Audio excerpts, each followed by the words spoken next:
Hi, Gemini. Welcome to Higher Source Tarot for your Law of Attraction Tarot and Oracle card readings. We're going to do a money reading and a love reading. There is a Law of Attraction message linked in the description box if you're interested. This will be our underlying theme for the readings. Last quarter moon in Scorpio. Reveal what needs to be seen. That's mysterious. Very interesting. All right, let's begin with the money reading here for you. What advice do you have for Gemini, please, to attract financial abundance and security? What does Gemini need to know about money, please? All right, so we'll do a 4-card reading with an oracle card, and then we'll have our love reading. The Wheel of Fortune, the Moon, more will be revealed. The 4 of Swords and the Fool. Well, I do feel like there's something here about this reveal what needs to be seen is in the energy of the moon. 3 major arcana, that is significant, especially when you only have 4 swords. I mean, 4 cards. I said it because I was looking at that. 4 swords. That's crazy. Okay, so we have here Pisces, Aquarius, Scorpio, Leo, and Taurus are here. I feel like you have something here in terms of a great idea. It's time to take action. It is time to take that leap of faith.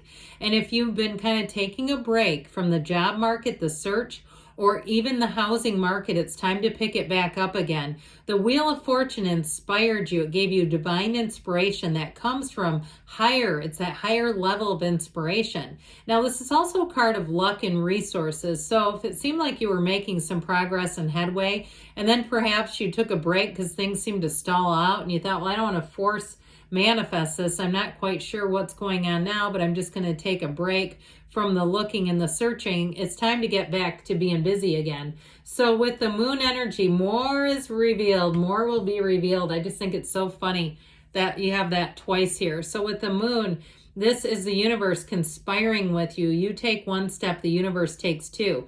With the moon, information comes out. So if something stalled, like you sent in a resume and never got an interview, I feel like you're going to get called months later. Like I'm talking, if you sent this thing in September or October, you have somebody who's going to contact you now asking about it. And you might tell them to go kick rocks. You might decide, hey, that's too long. I don't trust you now. But I do feel like it's going to happen here. Now, with the energy of the moon, too, this is a very intuitive energy. So meditate, quiet the mind, do whatever you need to do. If you like to sit things out in the moonlight, your intentions, you write those down and you leave scraps of paper, perhaps out in the moonlight, you have rocks sitting down and your neighbors go, I don't know what these notes are that they keep putting out there. Doesn't matter. Do it if that's what helps you feel the power of the universe. So with this 4 of Swords I mentioned, it's taking a break.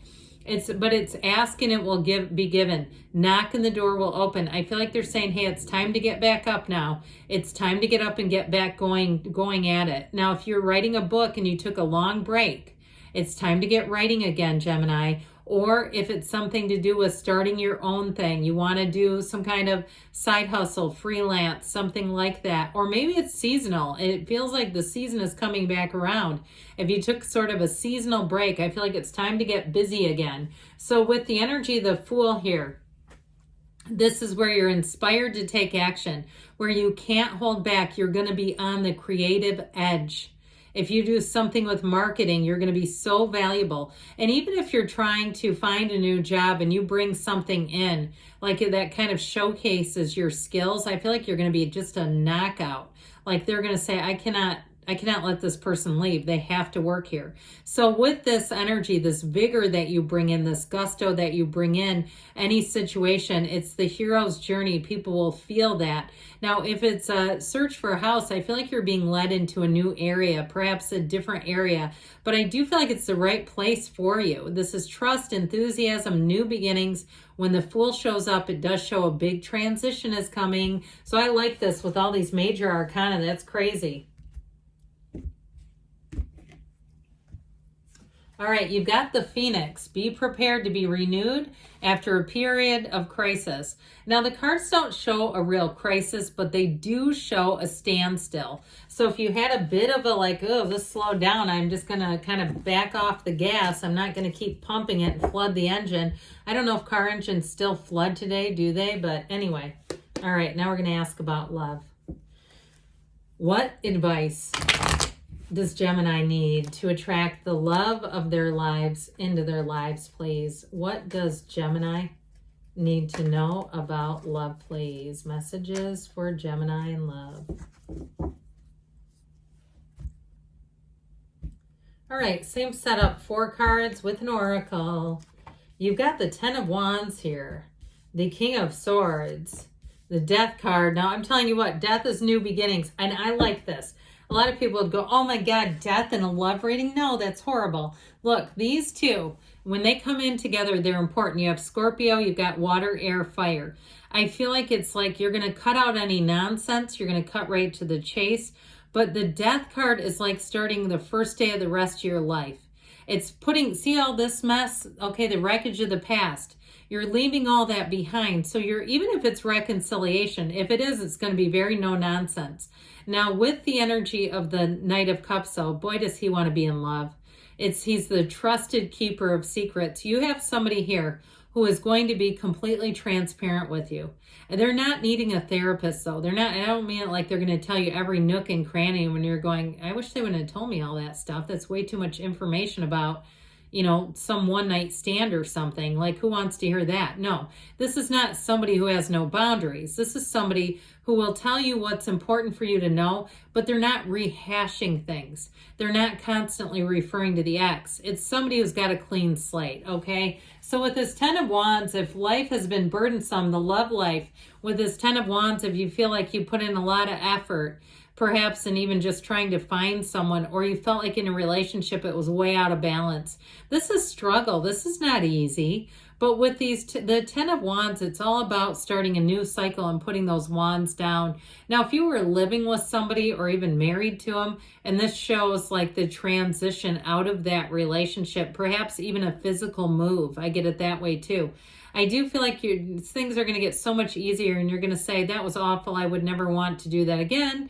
But I'm glad I'm where I'm at now. I'm glad I'm able to begin again now. I see that there is love for me. So the King of Swords is going to help you be very logical and reasonable with some things where love is concerned. And even though he's not the most emotionally available energy, what I feel like this does for you is help you cut away something that doesn't serve you. It reminds me of NLP, and I know that can be somewhat, you know, people have different ideas about it. But there's an exercise where you actually see an invisible, you see a cord and a sword in your mind, cutting the cord, cutting the energy between you and a former person, because it's just not there anymore. And so it's time to move forward. It's time to break free of that. So with the Death card, it's a rebirth. And so the Death card shows us, it shows us all kinds of lessons. See how layered the card is? There's so much going on here. But with this Death card, it will be a time for you to let go. That's what it's about. When the Death card shows up, it does say it's time to let go of an old relationship. If we're still sort of, you know, pining away for somebody and thinking, maybe this isn't going to happen, I'll just move ahead in the meantime, we have to get a little clearer than that. This is saying, look, what's done is done, and I'm leaving the past where it belongs. Now, if it is possible to reconcile, it has to be like a brand new relationship. Otherwise, you're going to just attract the same problems and the same frequency that those problems came out of. Because with this Knight of Cups, the Knight of Cups comes in to bring real love, to bring in romance, and to bring in a partner who wants to be head over heels. Okay, this is a partner who will love you like no other, who you can talk to about anything. And if you've done something like your past, you know, foibles that we do sometimes share, this person's going to think it's endearing and funny. I actually think they find humor in it. Even if it's something you find really embarrassing, they're going to be like, no, that's hilarious. They make life light and easy. They make it easy to be yourself. And that's how it should be. So let's see now, Gemini, what else you need to know. You have, look to your inner strength. You are stronger than you realize. Okay, so meditate, quiet the mind, and know that there's love here for you. I love you too, Gemini, and I'll be back again soon.